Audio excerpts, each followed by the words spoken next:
le principe de la reverse logistique, donc c'est-à-dire d'avoir des colis qui partent chez un commerçant ou chez un particulier et surtout les faire revenir, qui est toujours le nerf de la guerre, il est très facilité en France parce qu'on a un réseau grâce à la Poste de distribution et de récupération qui est hyper développé et on s'en rend peut-être pas forcément compte, mais on a un des meilleurs réseaux dans le monde. Est-ce que tu connais l'obligation de service public de la Poste là-dessus ?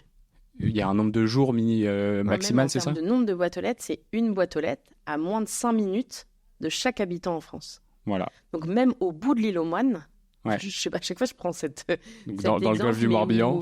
Et c'est ça, au fin fond de la Creuse, tu trouveras des boîtes aux lettres, en fait, des boîtes jaunes. Qui sont relevées tous les jours. Elles sont relevées tous les jours parce que en fait, c'est une obligation de service public de la Poste. Et ça, petit moment politique, encore une raison de ne pas voter RN pour les prochaines élections, que ce service ne soit pas privatisé.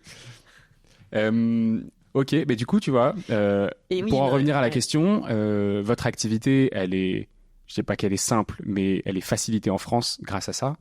Est-ce que vous avez des concurrents qui sont très développés à l'international ou est-ce que du coup, justement, notre système français fait que c'est beaucoup plus simple de le faire aujourd'hui ici ? Alors, effectivement, le système français, sur le retour, je pense, a aidé à ce qu'aujourd'hui, je pense que la France est le pays où il y a le plus de sociétés qui se sont créées autour du colis réutilisable. Ouais. Donc nous, quand on a commencé, il y avait un acteur qui était Repak, qui est finlandais, qui était là depuis 2011. Donc nous, on est arrivé fin 2019, en même temps que 2 autres acteurs français. Depuis, on doit être 6 ou 7 là, sur le marché français. On est plus de 45 au niveau européen. Presque tout le monde sur cette notion, par contre, de colis qui est réutilisable. Et de plus en plus, quand même, tout le monde commence à comprendre l'intérêt de mesurer la data de la réutilisation.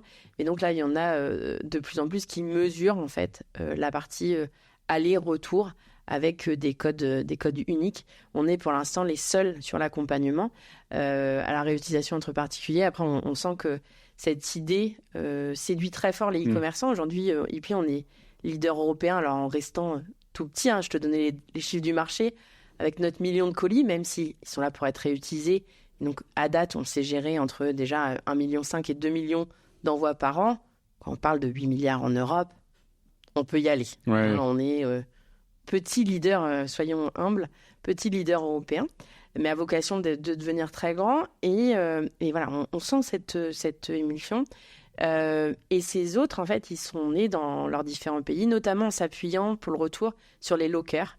Les systèmes Amazon par exemple qui est très présent il y a InPost avec Mondial Relay aussi qui ont énormément de lockers un peu partout. Les différentes postes aussi nationales sont en train de se positionner. On a fait par exemple un test et maintenant on est les premiers à en bénéficier. Bipost en Belgique a ouvert une offre aussi de retour postal dédiée aux emballages réutilisables. D'accord. On discute avec l'Union des postes européenne et internationale aussi pour voir comment les services postaux qui ont des unions en fait et qui ont déjà des accords sur certaines choses pourraient faciliter en fait le retour. Après, il faut faire attention que le retour il soit mesuré en termes de scope, en termes de kilomètres. Et donc, la difficulté, c'est qu'il faut que ça revienne dans un centre logistique de nettoyage qui soit à pas plus de 1500-2000 km en fait. Okay.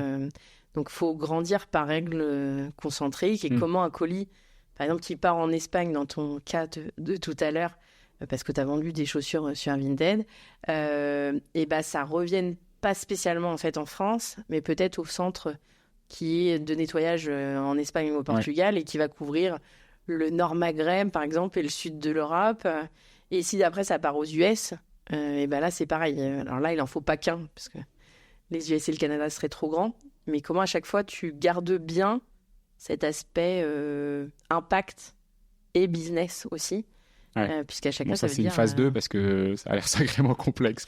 Qui commence à se mettre en place chez nous. C'est aussi pour ça là, qu'on accélère, parce qu'on sent que c'est une demande des e-commerçants et que naturellement, nos colis, les réseaux de seconde main aujourd'hui, il y en a quelques-uns qui sont européens. Et donc, ils partent sur d'autres réseaux.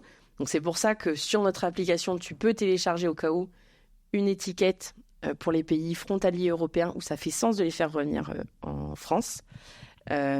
Pour les autres pays, aujourd'hui, si par exemple un de nos colis se retrouve aux États-Unis, on met un message comme quoi merci de le réutiliser, mais sur votre territoire et de ne pas nous le renvoyer, parce que l'impact serait pire.